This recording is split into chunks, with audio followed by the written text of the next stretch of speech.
عزیز صاحب are you شور میں یہ میلز کر دوں؟ چلو تمہیں کہا تھا کہ چپ کر کے شروع کر دینا، اس طرح اعلان کرو گی تو وہ پڑھنے دے گا. مجھے بتائیں چپ کر کے کیسے شروع کر سکتی ہوں؟ سیدھا کہو کہ ایک میل موصول ہوئی ہے تو شروع ہو جاؤ. بھائی کون سی میلز؟ آج کون سا ہسبینڈ آ کے؟ وہ صرف تھرسڈے کو ہوتا ہے. یار ایک تو تم نے اپنے وکھرے ہی اصول بنائے ہوئے ہیں، کسی اور دن اگر ڈاک پڑھ لیں گے تو کیا پوسٹ باکس پھٹ جائے گا یہ کیا بات یا ای میل پڑھنے سے کمپیوٹر میں ایرر آ جائے گا؟ پڑھنے دو اسے. ہر شو کا ایک فارمیٹ ہوتا ہے یار. یار فارمیٹ ہوتا ہے مگر لوگوں کا بھی خیال کیا کرو، اپنے چاہنے والوں کا بھی. 43,000 خط آیا ہوتا ہے، تم 3-4 پڑھ کے تو بس کر دیتے ہو. کوئی تعریفی خط آیا ہوگا، یہ صرف اس چکر میں ہسبینڈ ڈاک کروا رہا ہے. کر لو کرو شروع کرو. اپنا بھرا ہے کوئی ایسی بات. مکرمی جناب جنید سلیم صاحب، عزیزی صاحب اور ناجیہ باجی، 1 سال قبل میرے والدین اور چھوٹی بہن کا ایکسیڈنٹ ہو گیا تھا جس میں والدین کی ٹانگیں ٹوٹ گئیں اور میری پیاری چھوٹی بہن جس کی عمر محض 12 سال تھی ڈیتھ ہو گئی.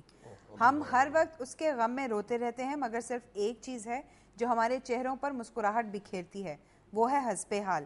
پروگرام کی مقبولیت پر بہت مبارکباد. دیکھنے والوں سے صرف یہ گزارش ہے کہ میرے والدین کی صحت کے لیے دعا کریں. ڈاکٹر محمد آصف ضیاء سمندری، ضلع فیصل آباد سے لکھ رہے ہیں. اللہ پاک رحمت کرے. ڈاکٹر آصف صاحب اللہ تعالیٰ آپ کے والدین کو صحت تندرستی عطا فرمائے، اور آپ کی بہن کو اللہ پاک جنت الفردوس میں جگہ دے اور آپ کو صبر عطا فرمائے. یہ دنیا کا حصہ ہے، زندگی کا حصہ ہے، ایسے ہی چلتا ہے. بس اللہ پاک سے بس ہر وقت خیر مانگنی چاہیے. اللہ پاک آپ پہ بہت رحمت کرے. آمین. مدیحہ ورجینیا امریکہ سے لکھتی ہیں کہ میرا ایک سوال ہے عزیزی صاحب سے. کر دوں؟ کرو جی، انہوں نے کر ہی دی ہے تو پھر اس میں کون سی پوچھنے والی بات ہے؟ کہ وہ خود تو اپنی مخبریاں سناتے ہوئے کسی کو نہیں بولنے دیتے، تو جنید صاحب کی بات میں اپنے خیالات کا اظہار فرض ہے؟ یہ بتاؤ یہ کون سا کو اوباما کا پیغام دے رہا ہوتا ہے جس میں نہیں بولنا چاہیے؟ گفتگو کر رہا ہوتا ہے تو میں ادھر کو ابڑے ہوئے آنڈے تو نہیں نہ بیچنے آیا ہوں. اس میں بولنا میرا فرض ہے. مخبری تو ایک سینسیٹیو چیز ہوتی ہے، اس میں تو نہیں بولنا چاہیے ایسے آدمی کو جس کو نہیں پتا اس مخبری کا. مخبری کے دوران اور ڈاکٹر فردوس عاشق اوان کی تقریر کے دوران بولنا بڑا خطرناک ہوتا ہے. اچھا جی، فہیم لکھتے ہیں عزیزی صاحب ذرا سوچیں، اگر مخبر نامہ سناتے ہوئے کبھی اصلی سانپ نکل آیا تو آپ کا کیا حال ہوگا؟ بہت اچھے، اللہ آپ کی خیر کرے. یار کو خیر کی بات کیا کرو. میں نے پھر کیا کرنا ہے؟ سانپ نکل آیا تو پھر وہی کرے گا جو کرنا ہے اس نے. یار دیکھو یہ نئی ٹینشن لگا دیا اس بندے نے. کون ہے بھائی صاحب؟ فہیم صاحب ہیں. شاباش ہے. فہیم صاحب ایسے نہیں کرتے جناب، کسی کے ہنستے بستے گھر میں سانپ نہیں چھوڑ دیتے. ویسے بھی غریب آدمی کے گھر سے سانپ نکل آئے یا اس کا بانڈ نکل آئے تو وہ بلہوش ہو جاتا ہے. اچھا جی، رانا محمد آصف کراچی سے لکھتے ہیں کہ عزیزی صاحب ایک احتجاج کی بہت زبردست تصویر بھیج رہا ہوں، اس محاورے کا انگریزی میں ترجمہ بھی کریں. اللہ خیر کرے. دکھاؤ یہ رہا تصویر. اور محاورہ تصویر میں ہی عزیزی صاحب. یہ کیا تصویر ہے بھائی؟ اچھا وہ بھینس کے سامنے ایک بندہ بیٹھ کے بین بجا رہا ہے. جی. یہ فوٹو جو ہے یہ ظاہر کرتی ہے کہ بھینس نے سانپ کھا لیا ہے اور اب وہ ایک سیاںہ حکیم اس کے سامنے بین بجا کے سپ کو واپس آنے کی تلقین کر. عقل مند. دیکھو بھینس کے اوپر کیا لکھا ہوا ہے. مضمون لکھا ہوگا اور کیا لکھا ہوگا. اوپر مضمون. اور سندھ حکومت کے خلاف احتجاج ہو رہا ہے، بھینس کے آگے بین بجائی جا رہی ہے. اچھا یہ اوپر سندھ حکومت لکھا ہوا. جی عزیزی صاحب. شاباش. وہ اصل میں جب میں اسکول پڑھتا تھا نا تو ہمارے ٹیچر نے کہا کہ بھینس پر مضمون لکھ کے لانا. اس وقت میرے والد صاحب اللہ بخشے انہوں نے بھینس پالی ہوئی تھی.